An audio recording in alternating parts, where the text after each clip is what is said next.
नमस्कार दोस्तों, सीसी के इस लाइव रिसेट लेक्चर में एक बार फिर से आप सभी का स्वागत है। मित्रों, जैसा कि आप सब अवगत हैं कि हमने आपके लिए एक विशेष श्रृंखला शुरू की हुई है। श्रृंखला का नाम है हिंदी अनुवाद। इस श्रृंखला के अंतर्गत आपके लिए हम कई लेक्चर्स आयोजित करते आए हैं और आज फिर से इस श्रृंखला को आगे बढ़ाते हैं और चर्चा करते हैं दो अहम विषयों पर। हमारा पहला विषय जिस पर हम चर्चा करेंगे अपने पहले सेशन में वो है भूमंडलीकरण और अनुवाद। वहीं दूसरी ओर अपने दूसरे सेशन में हम बात करेंगे सूचना प्रौद्योगिकी, भाषा प्रौद्योगिकी और अनुवाद पर। और इसके लिए एक बार फिर से हमारे साथ हमारे स्टूडियो में मौजूद हैं डॉक्टर हरीश कुमार सेठी। डॉक्टर हरीश कुमार सेठी असिस्टेंट प्रोफेसर हैं school of translational studies and training IGNOU में। तो आइए तहे दिल से इनका स्वागत करते हैं और इन दो विषयों पर इनसे जानकारी प्राप्त करने की कोशिश करते हैं। तो डॉक्टर सेठी, आपका बहुत बहुत स्वागत है। धन्यवाद गीतिका जी। हम जो है आज सबसे पहले चर्चा करते हैं भूमंडलीकरण और अनुवाद को लेकर। भूमंडलीकरण शब्द जो है हिंदी का जो ये प्रयोग में आता है, ये अंग्रेज़ी के ग्लोबलाइजेशन के संदर्भ में इस्तेमाल में लाया जाता है।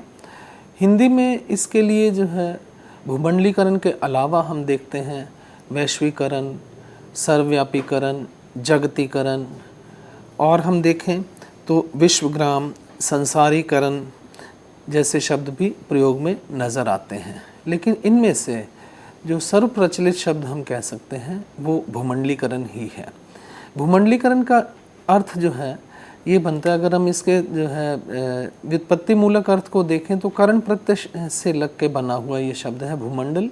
और करण जो है, करण का मतलब ये होता है कि जो पहले नहीं था वह कर देना। इस तरह हम देखते हैं कि जो वैश्विक नहीं है उसे वैश्विक बना देना, भूमंडल से जोड़ देना, यह भूमंडलीकरण है, वैश्वीकरण है। आज हम ये देखते हैं कि भूमंडलीकरण की अनुगूंज जो है चारों ओर हमें सुनाई देती है। हमारे हर संदर्भ में जो है जीवन यापन के संदर्भ में कहिएगा और भी जितने कार्यकलाप हैं उनके संदर्भ में जो है भूमंडलीकरण की अक्सर चर्चा की जाती है। ये शब्द हम कह सकते हैं कि पिछली शताब्दी के उत्तरार्ध में हमारे सामने आया था और इसमें हम ये देखते हैं कि एक तरह से भूमंडलीकरण के जरिए अपनी अर्थव्यवस्था को विश्व की अर्थव्यवस्था के साथ मिलाने की, एकीकरण करने की प्रक्रिया शामिल है। इस प्रक्रिया के दौरान होता ये है कि व्यापार और वाणिज्य पर जैसे तटकर हैं उनसे संबंधित जो प्रतिबंध हैं वो हटा दिए जाते हैं। वस्तुओं और सेवाओं को या व्यापार के दृष्टि से हम देखें, इन पर जो प्रतिबंध होता है उन प्रतिबंधों को हटा देना, अपनी देश की अर्थव्यवस्था को उन्मुक्त करना जैसा जो है प्रयास शामिल होते हैं। इस तरह हम देखते हैं कि अर्थव्यवस्था द्वारा प्रतिबंधित क्षेत्रों में अपेक्षाकृत ज़्यादा विदेशी भागीदारी की कोशिश के प्रयास भूमंडलीकरण की प्रक्रिया में रहते हैं। यह पूंजी निवेश, व्यापार और वाणिज्य का राष्ट्रीय सीमाओं की आर पार निर्बाध रूप से हम कहें आर्थिक आदान प्रदान का प्रसार करने की और आर्थिक गतिविधियों को आयोजित करने की प्रक्रिया हम इसको कह सकते हैं।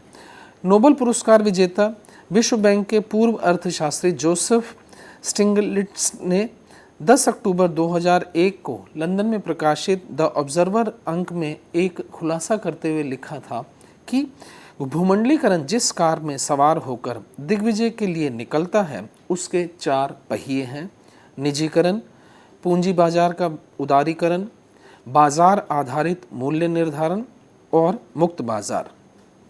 भूमंडलीकरण अपने मुक्त व्यापार के लिए भाषा और संस्कृति को मोहरा बनाता है। वह एक ऐसी भाषा का निर्माण करता है जो चलायमान होती है। इस तरह हम देखें कि जो भूमंडलीकरण में भाषा और संस्कृति को एक माध्यम बनाया जाता है। जब भाषा और संस्कृति को माध्यम के दृष्टि से हम देखें तो वहाँ पर हमारे सामने अनुवाद भी जुड़ा हुआ नज़र आता है। तो इस संदर्भ में हम देखते हैं कि भूमंडलीकरण और अनुवाद का रिश्ता है। लेकिन इस रिश्ते पर विचार करने से पहले कुछ और चर्चा करनी जरूरी है। जैसे अभी हमने जिस विचार को व्यक्त किया उस हिसाब से हमें ये लगता है कि भूमंडलीकरण के कुछ निहित अर्थ हैं और इन सभी निहितार्थों के जरिए जो है भूमंडलीकरण की अवधारणा अपने आप में एक रूप जो है ग्रहण कर पाती है। इसमें सबसे पहला जो है प्रमुख हमारे सामने जो अर्थ संदर्भ निकल के आता है वो है निजीकरण करने का। निजीकरण अर्थात हम ये कहें कि प्राइवेटाइजेशन करना। प्राइवेटाइजेशन के जरिए जो है निजीकरण के जरिए निजी क्षेत्र को बढ़ावा देने के प्रयास किए जाते हैं। और वहीं हम ये भी देखते हैं कि उदारीकरण की प्रक्रिया को अपनाना। उदारीकरण का अर्थ जो है लिबरलाइजेशन है। इस उदारीकरण की प्रक्रिया में ढांचागत समायोजन कार्यक्रम किए जाते हैं, अर्थात स्ट्रक्चरल एडजस्टमेंट प्रोग्राम।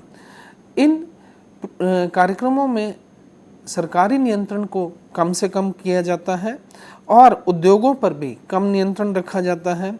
इसी तरह से लाइसेंसिंग सुविधा जैसी जो है, जो लाइसेंस राज जिसे कहिएगा आप, उसको भी ख़त्म करने जैसे प्रयास किए जाते हैं ताकि अर्थव्यवस्था उदार हो और उदार होकर भूमंडलीकरण की प्रक्रिया से जुड़ सके। वहीं हम ये भी देखते हैं कि भूमंडलीकरण के दौर में बाज़ारवाद को बढ़ावा दिया जाता है। बाज़ारवाद का अर्थ है मार्केटाइजेशन। बाज़ारवाद हमारे सामने जो है कई विकल्प उपलब्ध कराता है। किसी भी एक उत्पाद के लिए हम कह सकते हैं कि एक से अधिक अर्थात ज़्यादा से ज़्यादा जितने हो सके उसमें आपको वैरायटी उपलब्ध कराई जाएगी और उसमें से आपको यानी उपभोक्ता को चयन की सुविधा रहती है कि वो अपनी इच्छा के अनुसार उसमें चयन कर सके, अपनी सुविधा के अनुसार उसमें चयन कर सके। और इस तरह से हम ये देखें तो globalisation is all about marketisation. और अब इस चयन सुविधा की दृष्टि से तो हमें लगता है कि ये सकारात्मक पक्ष है, लेकिन इसके साथ ही हम ये भी देखते हैं कि बहुराष्ट्रीय कंपनियों का या ट्रांसनेशनल कंपनीज जो हैं उनका भी वर्चस्व कायम होने की प्रक्रिया जुड़ जाती है। तो ये हम एक तरह से कह सकते हैं कि भूमंडलीकरण के जो अर्थ संदर्भ है उसका एक नकारात्मक पक्ष है। वहीं हम ये भी देखते हैं कि इस तरह की जहाँ सुविधा उपलब्ध कराई जा रही है अर्थात बाज़ारवाद की प्रवृत्ति पनप रही है, वहीं कुल मिलाकर देखा जाए तो प्रतियोगी परिवेश का निर्माण होता है, अर्थात कॉम्पिटिटिव एटमॉस्फेयर जो है क्रिएट होता है। प्रतियोगी परिवेश के जरिए जो है बाज़ार को बहुत बढ़ावा मिलता है, पर साथ में ही भूमंडलीकरण का एक प्रमुख प्रयास ये भी होता है कि प्रौद्योगिकी की दृष्टि से अर्थव्यवस्था में परिवर्तन लाए जाए। कहने का अभिप्राय ये है कि अर्थव्यवस्था को प्रौद्योगिकी से ज़्यादा जोड़ा जाए और विभिन्न क्षेत्रों में उसके व्यवहार को बढ़ाया जाए ताकि सुविधा रहे और ज़्यादा से ज़्यादा जो है इसमें हम उदारवाद की कहें, बाज़ारवाद कहें या निजीकरण की सुविधाएं जैसी जो हैं ये ज़्यादा से ज़्यादा पनप सकें। इस तरह हम देखते हैं कि भूमंडलीकरण हमारे सामने विभिन्न अर्थ संदर्भों से जुड़ रहा है और हम ये कह सकते हैं कि भूमंडलीकरण कोई एक अवधारणा ना होकर कई अवधारणाओं का मिला जुला रूप है, जिसमें निजीकरण भी शामिल है, उदारीकरण भी है, बाज़ारवाद भी है। वहीं हम ये भी देखते हैं कि प्रतियोगी परिवेश का निर्माण होता है, चयन की सुविधा मिलती है और अर्थव्यवस्था में एक तरह से कहा जाए तो प्रौद्योगिकी संबंधी परिवर्तन भी नज़र आते हैं। भूमंडलीकरण शब्द जो है अपने आप में एक बड़ा आकर्षक और मोहक शब्द लगता है, लेकिन वास्तविकता ये है कि भूमंडलीकरण का मिथक और यथार्थ में जो है अंतर हमें नज़र आता है। इसके लिए कई बार जो है कह दिया जाता है कि ये अंतर्राष्ट्रीयकरण तो नहीं है, या हमारे जो हम कहें कि उपनिषदों आदि में जो वसुधैव कुटुंबकम की धारणा बताई गई है, क्या ये वसुधैव कुटुंबकम की धारणा से तो नहीं जुड़ रहा है। वास्तविकता ये है कि अंतर्राष्ट्रीयकरण की प्रक्रिया में राष्ट्रों की सीमाओं को तो बनाए रखा जाता है, लेकिन भूमंडलीकरण की प्रक्रिया में राष्ट्रों की सीमाओं का संबंध नहीं रह जाता, कोई स्थान नहीं रहता है। जहाँ तक वसुधैव कुटुंबकम की बात है, ये आध्यात्मिक दृष्टि से हमारी भारतीय जो है संस्कृति का एक अनिवार्य और अपरिहार्य अंग एक तरह से नज़र आता है। लेकिन भूमंडलीकरण की प्रक्रिया में वसुधैव कुटुंबकम की धारणा ना होकर वसुधैव आपणय करने की धारणा रहती है। ये मूल रूप से जो हम ये कहें कि वित्त से जुड़ा हुआ पक्ष है, आर्थिक जो है स्तर से जुड़ा हुआ पक्ष है।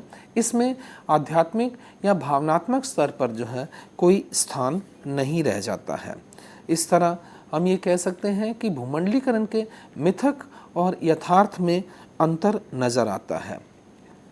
भूमंडलीकरण का मिथक तो ये कहता है कि पूंजी और श्रम का जो है निर्बाध आवागमन हो, कहीं कोई जो है प्रतिबंध जैसी जो है स्थितियां ना बने। लेकिन होता ये है कि पूंजी का तो जो है निर्बाध जो है आवागमन हो रहा है, पूंजी प्रवाह जो है बढ़ रहा है, पर श्रम के संदर्भ में हम देखते हैं वैसी निर्बाधता हमें नहीं नज़र आती है। इसके अलावा भूमंडलीकरण का मिथक एक इस पक्ष को भी हम कहें संकेत करता है कि सरकार का काम जो है कानून और व्यवस्था को बनाए रखना है। बाकी सभी जो है कार्य के जो क्षेत्र हैं अर्थव्यवस्था में, उन सब का जो है निजीकरण जैसी सुविधा जो है उसमें उपलब्ध होए, ताकि सरकारी नियंत्रण खत्म हो और निजीकरण उदारीकरण की स्थिति जो है बन सके, बाजारवाद की जो है परिस्थितियां पनप सकें और एक तरह का कहा जाए तो प्रतियोगी परिवेश का जो है निर्माण हो। और साथ में ये रहता है कि सिर्फ सरकार देश की सीमाओं की रक्षा करे और रक्षा से संबंधित जो है हम ये कहें कि उसकी अस्मिता को जो बनाए रखने के जो प्रयास जो हैं वही प्रयास जो है सरकारी नियंत्रण में रहने चाहिए। एक वास्तविकता ये है कि भूमंडलीकरण की जो प्रक्रिया जो है एक तरह की अमेरिकनाइजेशन जो है अमेरिकी विचारधारा की परिणति है। ये पश्चिम के दृष्टिकोण विशेष की परिचायक है, जिसका अर्थ ये है कि अमेरिका का आधिपत्य हो। भूमंडलीकरण की अवधारणा जो है राष्ट्रपति जॉर्ज बुश सीनियर जो थे, जो पहले राष्ट्रपति, उसके बाद जॉर्ज बुश के बेटे भी जो हैं राष्ट्रपति बने थे, तो सीनियर जॉर्ज बुश के नई विश्व व्यवस्था के रूप में जो प्रस्तुत किया गया ये विचार था, इसमें वर्चस्ववादी विचार मूल था और विश्व बैंक, विश्व व्यापार संगठन तथा अंतर्राष्ट्रीय मुद्रा कोष के माध्यम से इस वर्चस्ववाद को कायम करने की स्थिति बनाई गई थी। इस तरह हम देखते हैं कि भूमंडलीकरण की प्रक्रिया जो है विश्व का पश्चिमीकरण करना है और संसार को पश्चिम बनाने की नई युक्ति है। इसमें समस्त भूमंडल पर पश्चिम के वर्चस्व को स्थापित करने का भाव रहा है। वहीं हम ये भी देखते हैं कि भूमंडलीकरण के सरोकार भी बहुत व्यापक है। भूमंडलीकरण मूल रूप से तो आर्थिक प्रक्रिया से जुड़ा हुआ है, लेकिन इसके सामाजिक सांस्कृतिक संदर्भ भी हैं, उनके प्रभाव पड़ रहे हैं। और सामाजिक सांस्कृति की जब हम बात करते हैं तो उसमें हम समाज के सभी संदर्भों में, संस्कृति के सभी पक्षों में जो है उसका प्रभाव हमें नज़र आता है। थोड़ी सी बात अब भूमंडलीकरण के इतिहास के संदर्भ में भी करनी चाहेंगे। भूमंडलीकरण का इतिहास जो है हम ये कह सकते हैं कि काफ़ी पुराना है। अगर हम भारतीय संदर्भ में ही देखें तो जो विश्वविद्यालय शब्द जो है, जिसमें विश्व की अवधारणा निहित है, यूनिवर्सिटी शब्द में भी इसी प्रकार के भाव निहित रहे हैं। लेकिन ऐतिहासिक दृष्टि से देखा जाए तो हम ये कह सकते हैं कि 18वीं सदी में एडम स्मिथ ने लेसेस फेयर की जो नीति अपनाई थी, जिसके बारे में बताया था, वो मूल रूप से जो है भूमंडलीकरण की प्रक्रिया से जुड़ी हुई नीति ही कही जा सकती है। इस नीति को हिंदी में अहस्तक्षेपवादी नीति कहते हैं। इसमें देशी विदेशी व्यापार में कोई भेद की स्थिति नहीं रही थी, पर इसको बहुत अधिक प्रसार प्राप्त नहीं हुआ था। काफ़ी समय तक जो है ये स्थिति हम कहें कि अहस्तक्षेपवादी नीति को कुछ जो है प्रोत्साहन प्राप्त नहीं हुआ। इसके बाद हम देखते हैं कि भूमंडलीकरण का दौर, एक दूसरा दौर जो चला वो था साम्राज्यवाद का। साम्राज्यवाद के फैलने में, और ये जो साम्राज्यवाद बना रहा विश्व के पटल पर 19वीं शताब्दी के पूर्वार्ध तक जो है मुख्य रूप से हमें नज़र आता है। जैसे भारत का ही देखें तो 1947 में अंग्रेज़ी हुकूमत से इसको आज़ादी प्राप्त हुई थी। तो ये साम्राज्यवाद की जो प्रक्रिया थी, इस साम्राज्यवादी प्रक्रिया में भी हम भूमंडलीकरण के ही अर्थ संदर्भ जो है देख सकते हैं। पर आज जो हम कहें ये भूमंडलीकरण की जो नई अवधारणा के रूप में जो हमारे सामने आती है, जो वर्तमान अवधारणा है, ये साम्राज्यवादी तो है पर इसमें वित्तीय साम्राज्यवाद है। जबकि पहले की जो साम्राज्यवाद की स्थिति बनी हुई थी वो थी उत्पादक साम्राज्यवाद। उस उत्पादक साम्राज्यवाद में स्थिति ये रहती थी कि उपनिवेश करने वाला जो देश है, जो उपनिवेशित देश पर नियंत्रण करके चल रहा है, वो उस देश में जो है सुविधाएं उपलब्ध कराता था। जैसे भारत के संदर्भ में ही हम देखें कि रेल का जो है रेलवे जो है कहा जाए कि ब्रिटिश गवर्नमेंट के शासनकाल के दौरान ही यहाँ पर उसका विकास हुआ। उसका मुख्य उद्देश्य जो है भारत का विकास करना नहीं था, उसका मुख्य उद्देश्य ये था कि औद्योगिक जो साजो सामान जो है वो उसका आवागमन देश के भीतर जो है आसानी से हो सके, और इस प्रक्रिया को सुविधाजनक बनाने के लिए रेल जैसी जो है सुविधा उपलब्ध कराई गई। वहीं डाक व्यवस्था भी इसी दौरान ही विकसित हुई थी। पर आज का जो भूमंडलीकरण है वो उससे थोड़ा भिन्न है।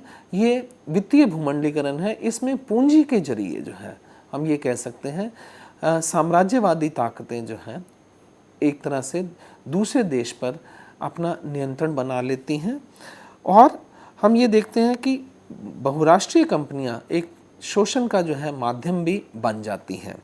इस ऐसे हम कह सकते हैं कि भूमंडलीकरण के अपने जो सरोकार हैं वो उनसे हमें सचेत होने की भी आवश्यकता है। भूमंडलीकरण अपने आप में कोई बुरी अवधारणा नहीं है, लेकिन इस अवधारणा के जो नकारात्मक पक्षों को ध्यान में रखते हुए सकारात्मक पक्षों को बढ़ावा देना और नकारात्मक पक्षों को कम से कम करना जो है ये बहुत आवश्यक है।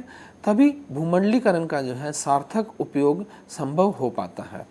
आज हम भारत के संदर्भ में ही देखें तो भूमंडलीकरण की प्रक्रिया से जुड़ने के बाद भारत का आर्थिक धरातल पर हम कहें काफ़ी विकास हुआ है, और हम ये देखते हैं कि अर्थव्यवस्था में जो है काफ़ी आमूलचूल परिवर्तन हुए हैं।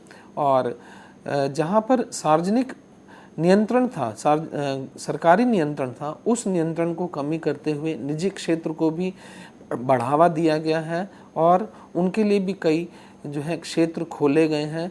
लाइसेंसिंग जैसी सुविधा जो है, लाइसेंसिंग जो राज जो जिसे लाइसेंस राज कह सकते हैं, उसको भी जो है कम किया गया है ताकि भूमंडलीकरण की प्रक्रिया से भारत जुड़ सके और इसके सकारात्मक पक्षों के आलोक में जो है अपना विकास कर सके। तो ये भूमंडलीकरण का हम कुल मिलाकर देखते हैं एक परिदृश्य निर्मित होता है जिसमें सकारात्मकता और नकारात्मकता दोनों ही बनी हुई हैं।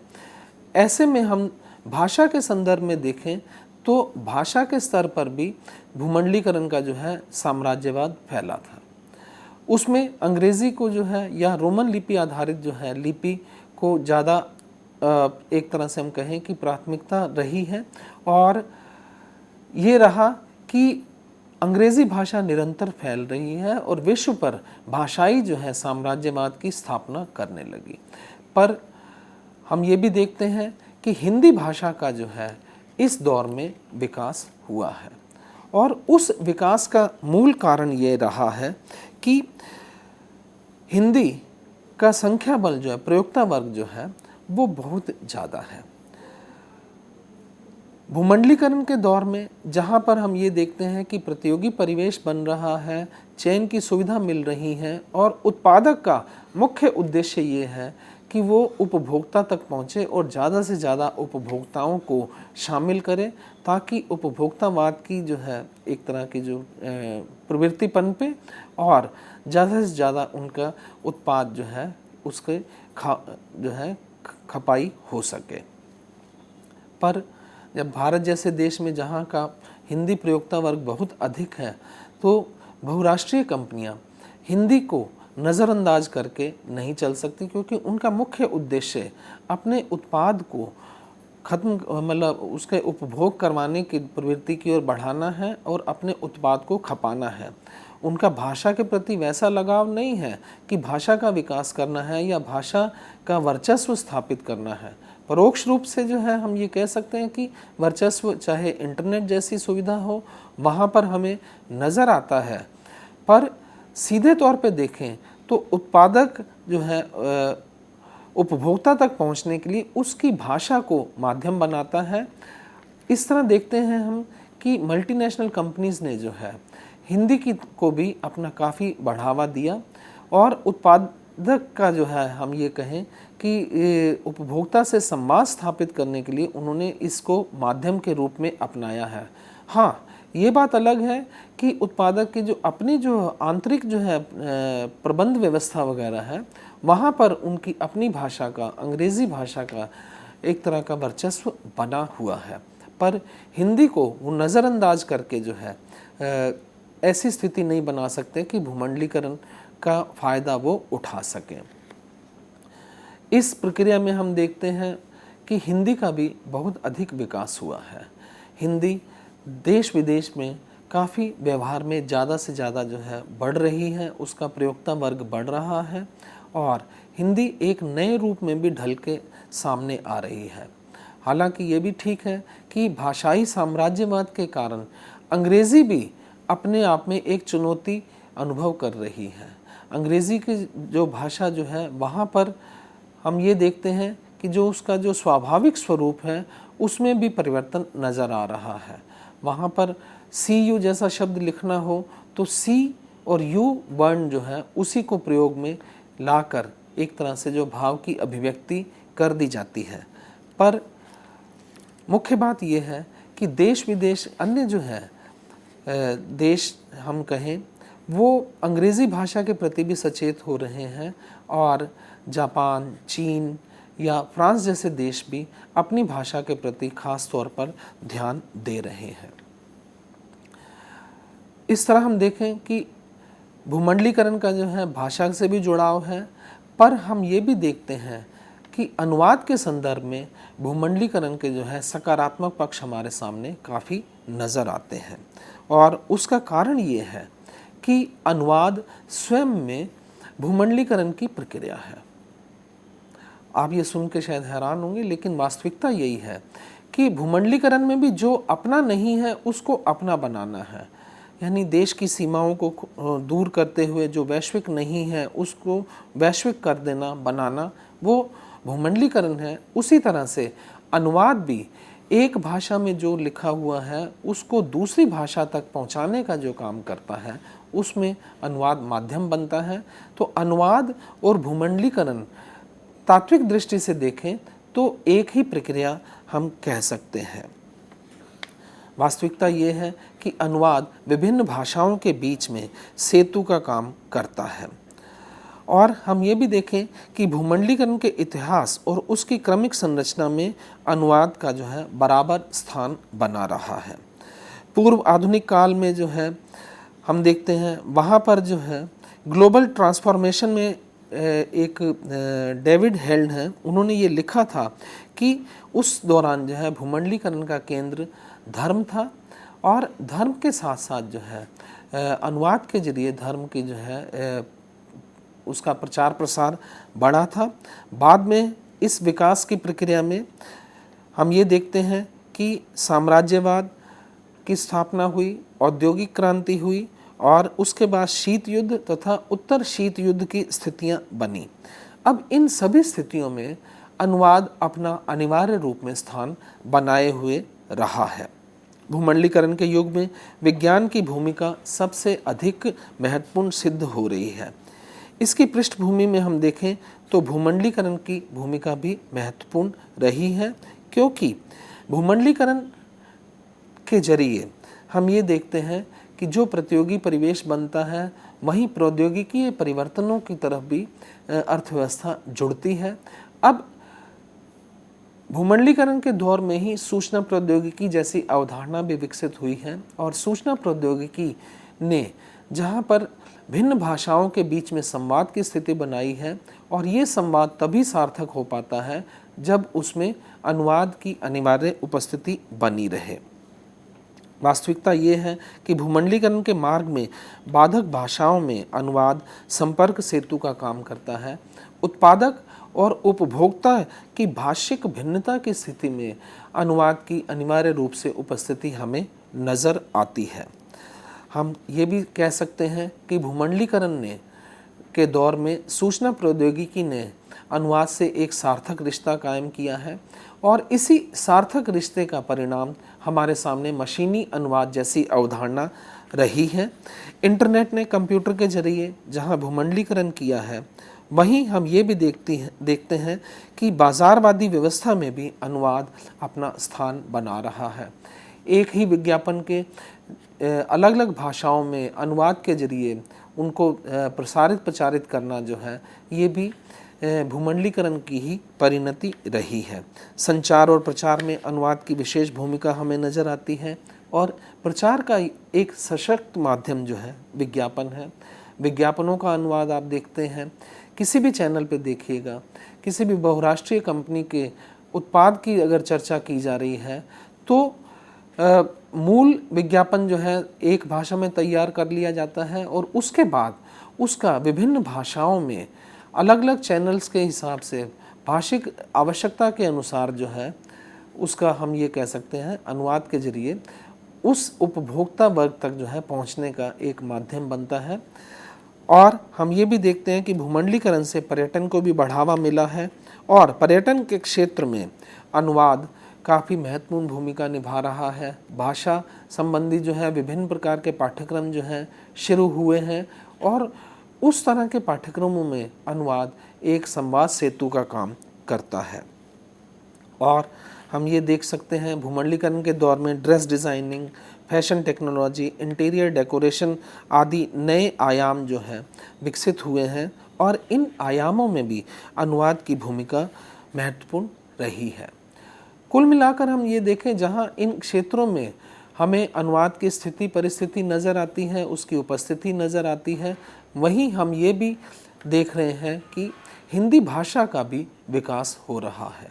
विकास का संदर्भ हम ये कह सकते हैं कि दोनों तरफ से होता है। सकारात्मक भी हमें पक्ष नज़र आता है और नकारात्मक पक्ष भी आता है, पर हमें इस संबंध में जो सावधानी ये बरतनी चाहिए कि सकारात्मकता को अपनाएं और नकारात्मकता के प्रति जो है सचेत रहें।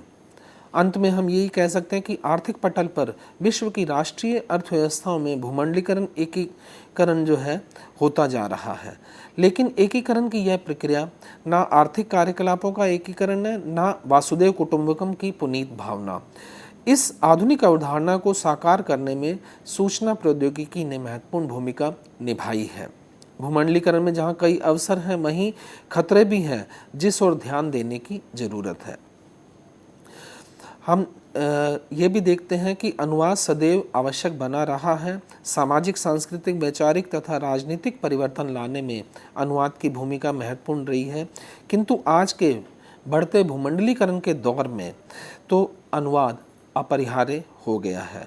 भूमंडलीकरण से आत्मीय संबंध बनाने में, उनसे संबंध स्थापित करने में अनुवाद की सार्थक भूमिका रही है। विश्वग्राम की परिकल्पना को साकार करने में बाधक भाषाओं संबंधी रुकावटों को दूर करने का माध्यम अनुवाद ही है। संपूर्ण वसुधा को एक कुटुंब बनाने के प्रति समर्पित अनुवादक भाषाओं में अंतरंग संबंध स्थापित करते हुए अनुवाद के जरिए संवाद का आधार तैयार कर देते हैं। भाषा के विकास की दृष्टि से भी अनुवाद की भूमिका महत्वपूर्ण होती है। इसलिए भूमंडलीकरण के कारण हिंदी और अनुवाद प्रभावित हो रहे हैं। अनुवाद मानव समाज को वास्तव में एक करने में कारगर साधन उपकरण है और भूमंडलीकरण की अवधारणा में भले ही आर्थिक संदर्भों में ही सही, लेकिन मानव समाज की इसी एकता का भाव निहित है।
नमस्कार।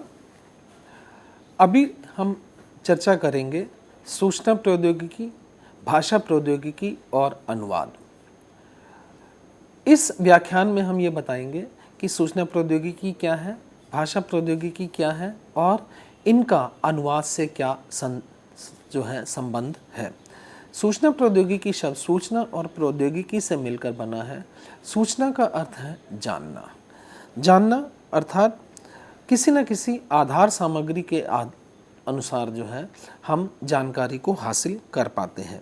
यह जानना आंकड़ों आदि के तथ्यपरक ज्ञान से संबंधित हो सकती है। सूचना का ज्ञान से अगर हम संबंध देखें तो सूचना एक जानकारी का माध्यम है, लेकिन ज्ञान व्यवस्थित जानकारी उपलब्ध कराता है। ज्ञान में सिलसिलेवार हर चीज़ प्रस्तुत की हुई होती है, पर सूचना आपको हम ये कहें कि स्कैटर्ड फॉर्म में मिलती है और इसका हमें ये देखना होता है कि सूचना में से कौन सी चीज़ हमारे लिए उपयोगी है और कौन सी उपयोगी नहीं है। वहीं प्रौद्योगिकी को हम कहें ये ए प्रैक्टिस ऑफ अप्लाइड साइंस है। इसमें विज्ञान का अनुप्रयोग शामिल है और ये हमारे सामने किसी न किसी उत्पाद के रूप में नज़र आती है। प्रौद्योगिकी का संबंध सिर्फ यंत्रों तक ही नहीं है, किसी काम को निष्पादित करने के लिए प्रयुक्त की जाने वाली भाषा जैसे पक्ष भी इसमें शामिल हो जाते हैं। जब भाषा जैसे पक्ष शामिल हों तो भाषा प्रौद्योगिकी का रूप धारण कर लेते हैं। भाषा प्रौद्योगिकी पर और अधिक बात करने से पहले हम थोड़ा सूचना प्रौद्योगिकी के अर्थ को ही स्पष्ट करने की कोशिश करते हैं। इंसाइक्लोपीडिया में हम देखें अगर परिभाषा के तौर पर, तो वहाँ हमें ये लिखा मिलता है कि सूचना प्रौद्योगिकी का अर्थ है सूचना का एकत्रीकरण, भंडारण, प्रोसेसिंग, प्रसार और प्रयोग। यह केवल हार्डवेयर या सॉफ्टवेयर तक ही सीमित नहीं है, बल्कि इस प्रौद्योगिकी के लिए मनुष्य की महत्ता और उसके द्वारा निर्धारित लक्ष्य को प्राप्त करना, इन विकल्पों के निर्माण में निहित मूल्य, यह निर्णय करने के लिए प्रयुक्त मानदंड है कि क्या मानव इस प्रौद्योगिकी को नियंत्रित कर रहा है और इससे उसका ज्ञान संवर्धन हो रहा है। इस तरह हम देखते हैं कि सूचना प्रौद्योगिकी केवल सूचना से संबंधित नहीं है, सूचना के अलावा भी हमें इसके अनेक पक्ष नज़र आते हैं। अगर हम सूचना प्रौद्योगिकी को परिभाषित करना चाहें तो ये कह सकते हैं कि सूचना व्यवस्था, सूचना निर्माण, सूचना संचार और सूचना अवलोकन में सहायक प्रौद्योगिकी को सूचना प्रौद्योगिकी कहा जाता है। सूचना प्रबंधन के लिए कंप्यूटर का उपयोग सूचना प्रौद्योगिकी का मूलभूत क्षेत्र है, लेकिन इसमें माइक्रो इलेक्ट्रॉनिक्स और संचार प्रौद्योगिकियां भी शामिल रहती हैं। इसी कारण जहां संचार प्रौद्योगिकियां शामिल रहती हैं, हम ये कह सकते हैं कि आज सूचना प्रौद्योगिकी शब्द और अधिक विस्तार पाके ICT, information and communication technology का रूप भी धारण कर चुका है।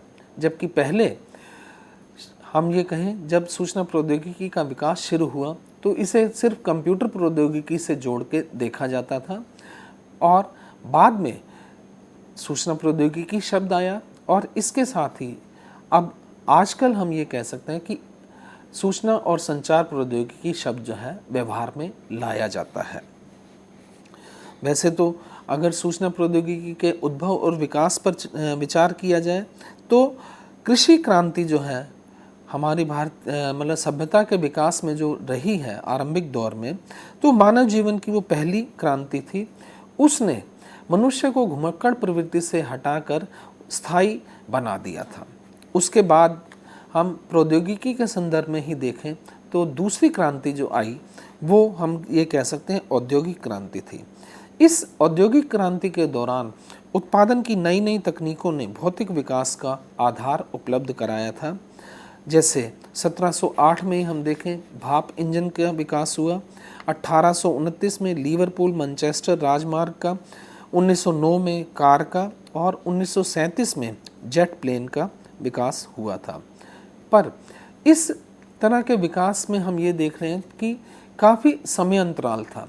ये जो क्रांति रही थी इसकी जो है गति काफ़ी धीमी थी।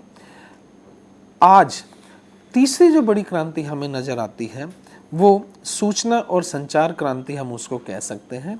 और इस क्रांति की विशेष बात ये है कि इसमें बड़ी तेज़ी से विकास हो रहा है और इस क्रांति का मुख्य जो है उपादान हम कहें वो कंप्यूटर है।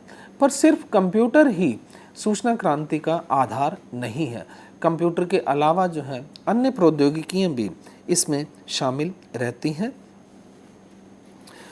सूचना प्रौद्योगिकी में कंप्यूटर के रूप में जहां हमने देखा है कि शुरू में ये धारणा बन गई थी कि अंग्रेज़ी ही या रोमन लिपि आधारित जो भाषाएं हैं वही उसके उपयोग व्यवहार की भाषाएं बनती हैं। उस वजह से हमें एक तरह का भाषाई साम्राज्यवाद भी नज़र आने लग गया था। पर धीरे धीरे ये भी स्पष्ट हो गया और एक तरह का मिथक टूट गया कि अंग्रेज़ी ही सूचना प्रौद्योगिकी की भाषा नहीं है। और वस्तुस्थिति ये है कि कंप्यूटर जैसा प्रौद्योगिकी कहिए, मोबाइल फ़ोन जैसी सुविधा कहिएगा, इनमें ये जो भाषा व्यवहार में लाई जाती है वो सिर्फ मशीनी भाषा लाई जाती है। प्रौद्योगिकी के स्तर पर मशीनी भाषा में ही सारी प्रक्रिया संपन्न होती है। प्रौद्योगिकी प्राकृतिक भाषा को, जो हमारी आपकी जो नेचुरल जो लैंग्वेज है, उसको मशीनी लैंग्वेज में परिवर्तित करती है, उसको संसाधित करती है और उसके बाद उसे दोबारा से प्राकृतिक भाषा में ही, मनुष्य की अपनी भाषा में ही प्रस्तुत करके हमारे सामने रख देती है। तो हम ये देखते हैं कि भाषाई स्तर पर सूचना प्रौद्योगिकी के मिथक टूटने से जो है विभिन्न भाषाओं में इसमें विकास कार्य शुरू हुआ। जब ये विकास कार्य शुरू हुआ तो इसी से ही भाषा प्रौद्योगिकी के रूप में एक नई अवधारणा हमारे सामने विकसित होती नज़र आती है। वास्तविकता ये रही है कि पिछली शताब्दी का उत्तरार्ध और विशेष तौर पे विज्ञान और प्रौद्योगिकी के क्षेत्र में देखें तो अभूतपूर्व विकास हुआ था। इस दौरान भूमंडलीकरण, उदारीकरण, विश्वग्राम, सूचना क्रांति, भाषाई साम्राज्यवाद, मीडिया साम्राज्यवाद आदि के कई आयाम विकसित हुए थे। इन सभी आयामों के केंद्र में सूचना प्रौद्योगिकी हमें नज़र आती है। कंप्यूटर रूपी रथ पर सवार होकर इस प्रौद्योगिकी ने वैश्विक परिदृश्य को बदल दिया था और इसकी परिणति हमारे सामने भाषा प्रौद्योगिकी की है। भाषा प्रौद्योगिकी में हम देखें तो कंप्यूटर और मोबाइल जैसे जो है प्रयोगों की वजह से जो धारणा बनी थी कि यह सिर्फ अंग्रेज़ी भाषा से ही संभव है इनका प्रयोग, उस मिथक को भी भाषा प्रौद्योगिकी ने तोड़ दिया है। भाषा प्रौद्योगिकी जब हम अवधारणा के स्तर पे देखें तो ये भाषा और प्रौद्योगिकी से मिलकर बना शब्द है। इनमें से भाषा विज्ञान से लिया हुआ है और प्रौद्योगिकी मूल रूप से विज्ञान के अनुप्रयोग की उपज है। हम इसे मुख्यतः कंप्यूटर से और इसके अलावा मोबाइल फ़ोन आदि सुविधाओं से भी जोड़कर देखते हैं।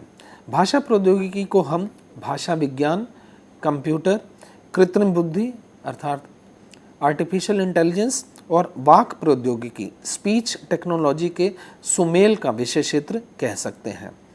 भाषा प्रौद्योगिकी भाषाविदों और कंप्यूटर वैज्ञानिकों के एक ही प्लेटफॉर्म पर मिलकर काम करने की परिणति के रूप में विकसित नया अनुशासन है।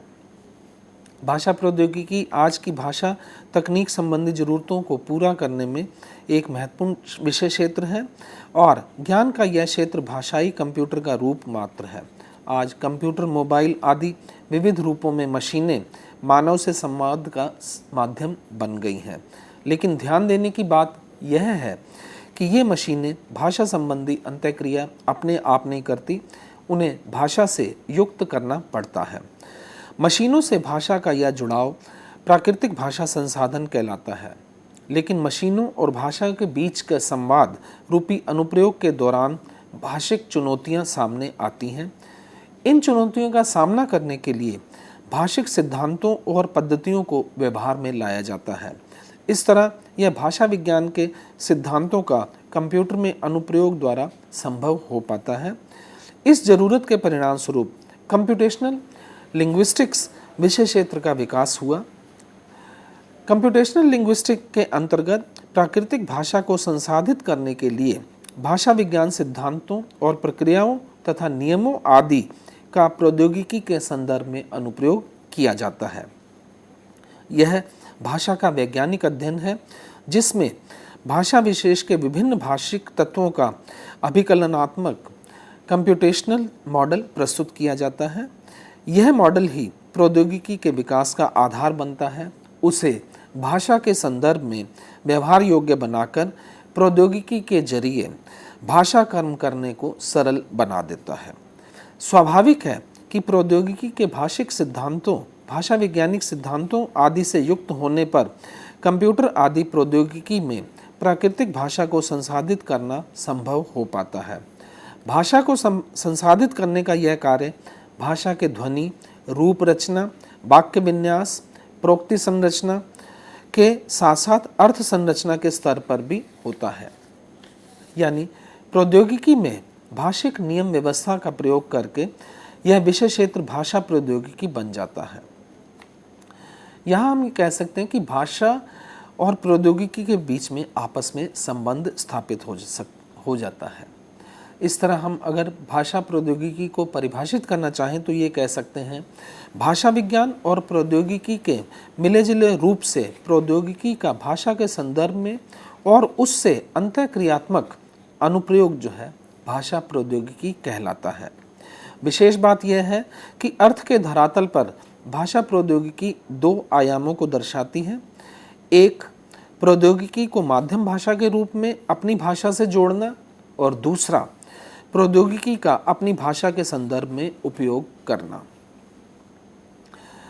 अगर हम भाषा प्रौद्योगिकी के भारतीय संदर्भ को देखें तो सूचना प्रौद्योगिकी के विकास ने अंग्रेजी भाषा के वर्चस्व का जो परिदृश्य बनाया था, उसकी वजह से वैश्विक पटल पर अंग्रेजी रूपी भाषाई साम्राज्यवाद के प्रसार का जवाब हमें भाषा प्रौद्योगिकी के रूप में नज़र आता है। इस भाषाई साम्राज्यवाद को भारतीय मनीषा ने चुनौती के रूप में स्वीकार किया। भारतीय भाषाई शक्ति ने इसके समक्ष भाषा प्रौद्योगिकी के रूप में नई चुनौती खड़ी कर दी। इस संदर्भ में भाषा प्रौद्योगिकी का युग और हिंदी का वर्चस्व शीर्षक अपने लेख में डॉक्टर पूरनचंद टंडन ने लिखा है कि भारत के युवा मस्तिष्क एवं अनुभवी दिशा निर्देश ने सूचना प्रौद्योगिकी का उत्तर भाषा प्रौद्योगिकी से दिया है। अनेक भाषाओं, उपभाषाओं, बोलियों तथा उपबोलियों से समृद्ध इस देश में हमारे कंप्यूटर वैज्ञानिकों ने कठोर तथा अथक परिश्रम से अपनी निष्ठा तथा शक्ति साधना से कंप्यूटर पर भारत की सभी प्रमुख भाषाओं को प्रतिष्ठित कर दिया। हिंदी ने इस दिशा में सर्वाधिक सफलता हासिल की है। भाषा प्रौद्योगिकी के अंतर्गत संपादित किए जाने वाले कार्यों की जब हम चर्चा करें तो हम ये देखते हैं कि इनमें से मुख्य रूप से शब्द संचय अर्थात ये कह सकते हैं कि शब्द भंडारण करना और इसके साथ ही अनुक्रम समानुक्रम जैसे कार्य संपन्न कर सकते हैं।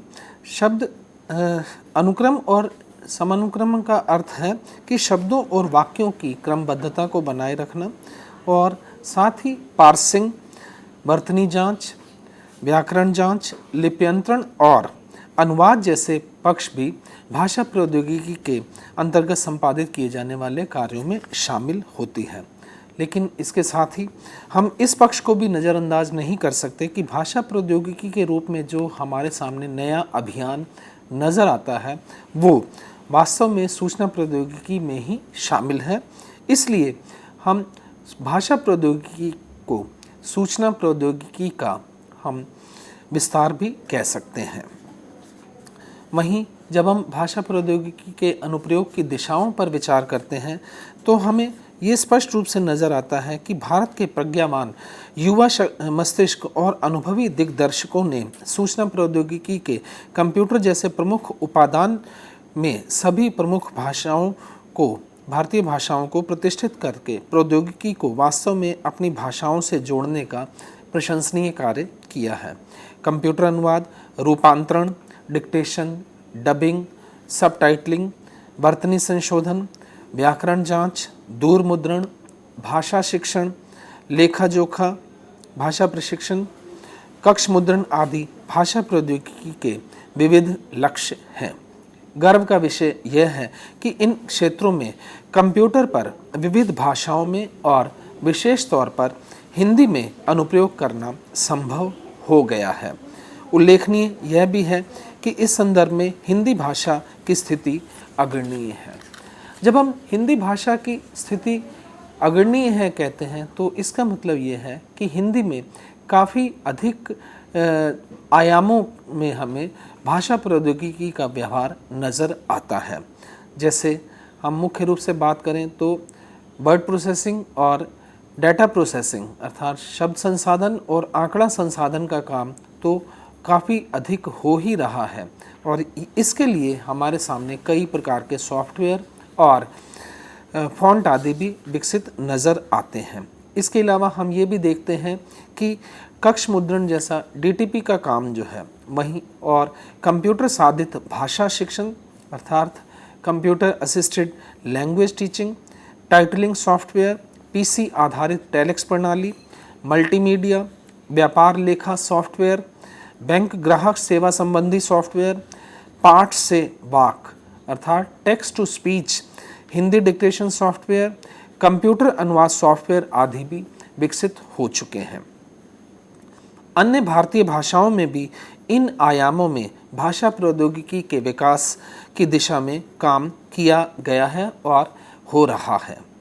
जब हम भाषा प्रौद्योगिकी को अनुवाद के संदर्भ में देखें अर्थात हिंदी अनुवाद के संदर्भ में देखें तो आज हमारे सामने अंग्रेज़ी से हिंदी अनुवाद के लिए मंत्र राजभाषा, आंग्ल भारती और अनुभारती प्रौद्योगिकी, अनुसारक, अनुवादक, universal networking language, Shiv Shakti जैसे सॉफ्टवेयर विकसित हो चुके हैं और हो रहे हैं।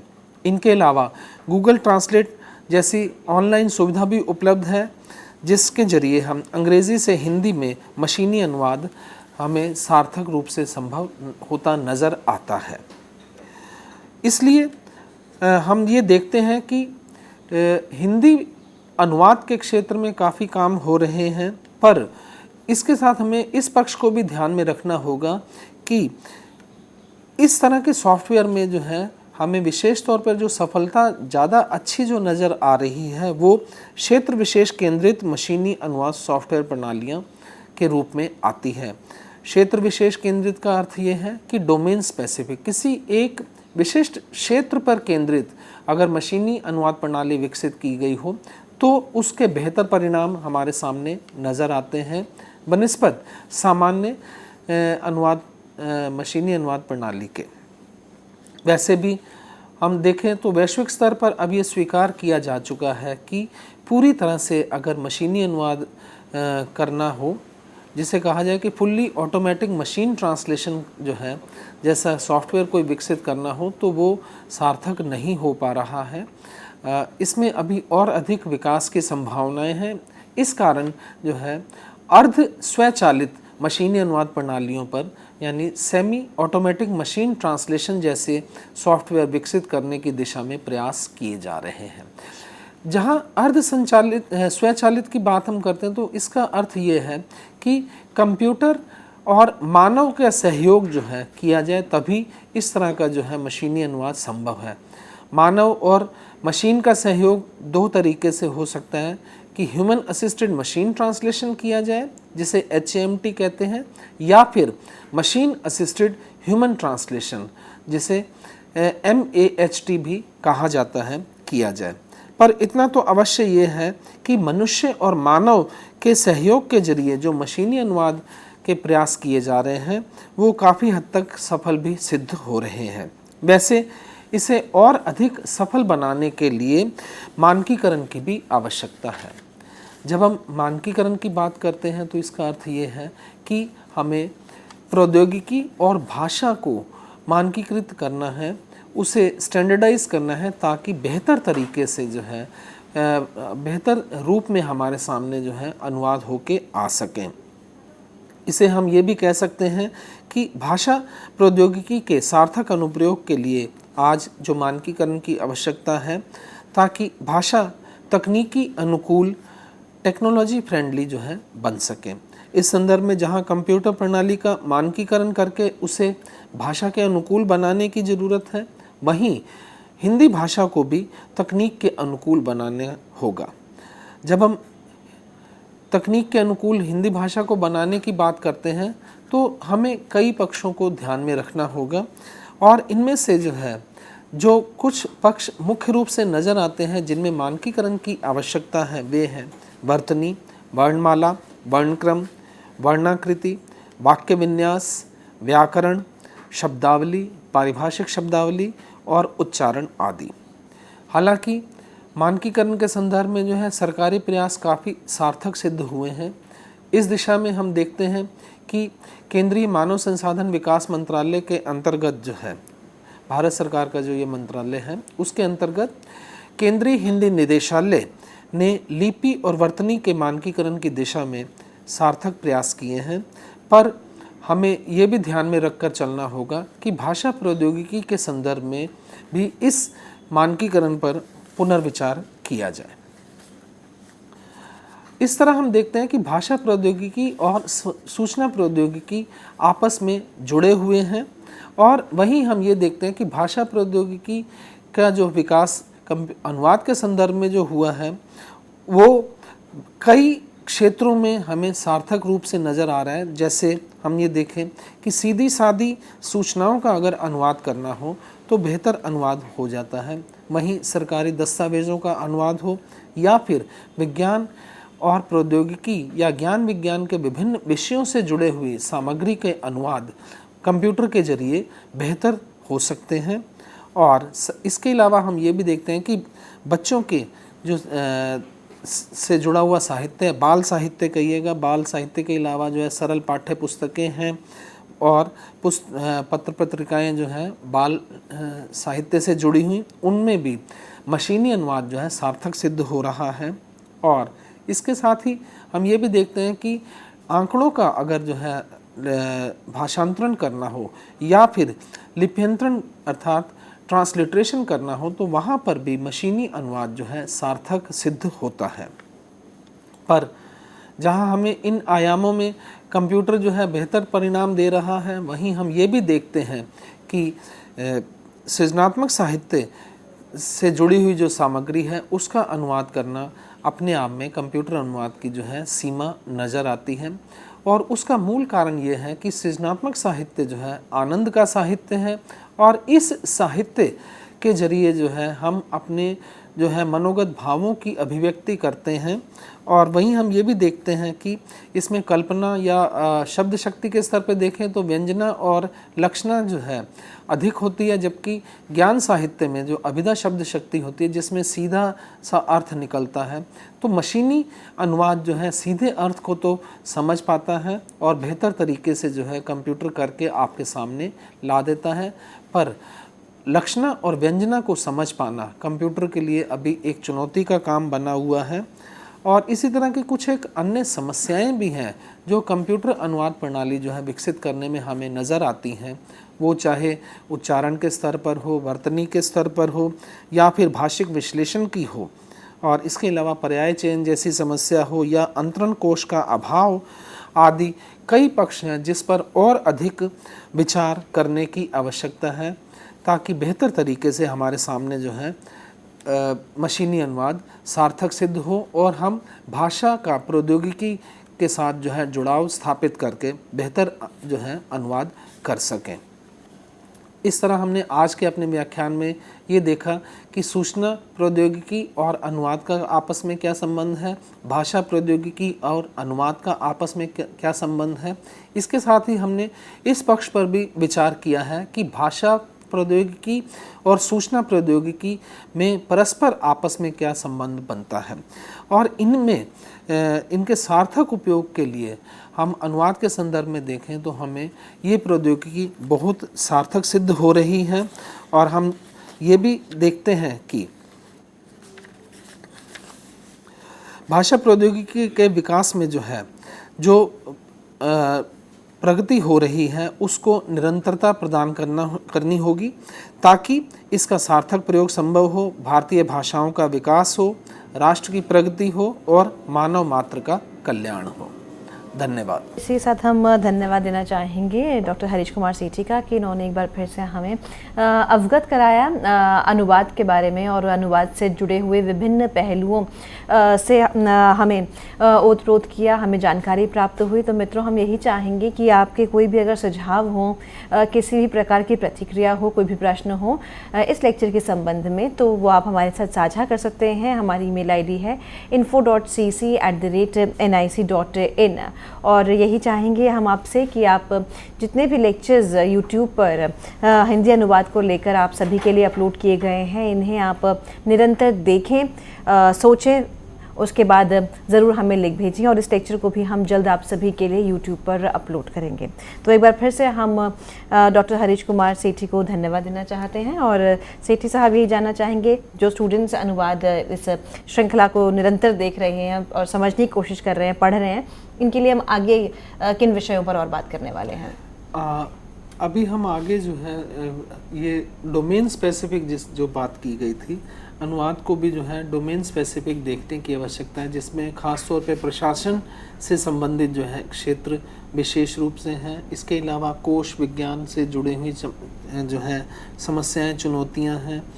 कोश विज्ञान का अर्थ मतलब कोश और अनुवाद का संदर्भ जो है वहाँ देखना होगा। और प्रशासन में भी हम देखते हैं कि कार्यालयी भाषा कैसी है या उसमें पद नामों, विभागीय नामों का क्या स्थिति है, और पारिभाषिक शब्दावली के संदर्भ में भी हमें विचार करने की मुख्य रूप से आवश्यकता लगती है।